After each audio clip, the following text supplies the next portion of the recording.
Donc, vous traversez tout le Cameroun, j'ai envie de dire le Cameroun septentrional. Oui.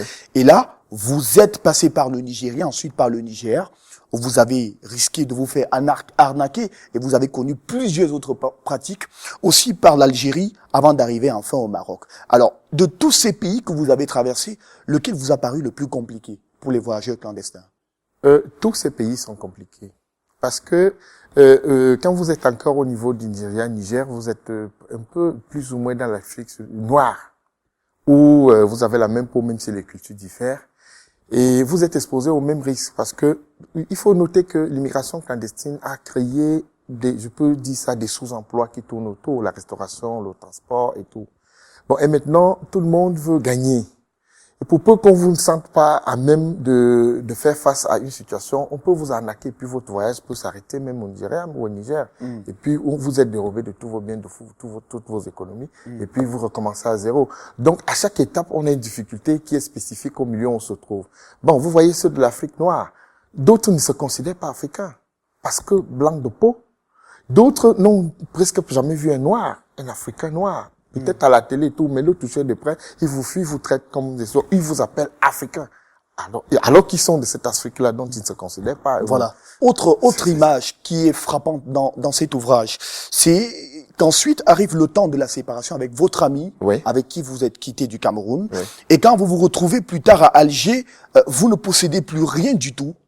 Plus de passeport, plus d'argent et pas de moyens de joindre votre famille au Cameroun pour vous faxer des documents qui devraient vous permettre de refaire à l'ambassade du Cameroun à Alger votre passeport.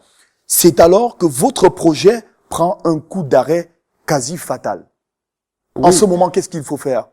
Continuer d'avancer ou reculer? Mais vous choisissez d'avancer.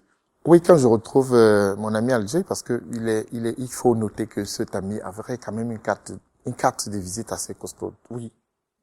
Dans d'autres cieux, il n'aurait pas pris la route qu'on a empruntée là pour se retrouver de l'autre côté. Les autorités sportives camerounaises devaient assurer son avenir parce qu'il avait déjà tout démontré à son niveau. 3 fois champion d'Afrique de sa catégorie, c'était de la manne qu'il fallait mettre en valeur pour le bien du sport camerounais et pour les jeunes générations de boxeurs qui arrivaient. Donc, à un moment, donc, il y a certains compatriotes qui ont pris sur eux de l'amener à la capitale où avec ses titres, il pouvait l'aider à s'insérer. Malheureusement, étant entré dans la clandestinité lui aussi, il avait des contrats dérisoires qu'on proposait qui n'avaient pas de lien entre son vrai statut et ce qu'on lui proposait.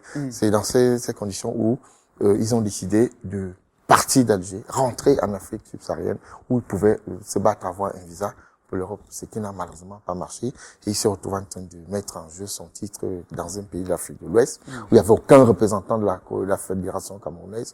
Et résultat des courses, il a perdu. Voilà. Devant quelqu'un qu'il avait déjà battu 2 fois sur KO. Très malheureuse histoire. Alors, je vous invite à prendre votre livre et y aller à la page 47, parce que ici, il est écrit un extrait fondamental.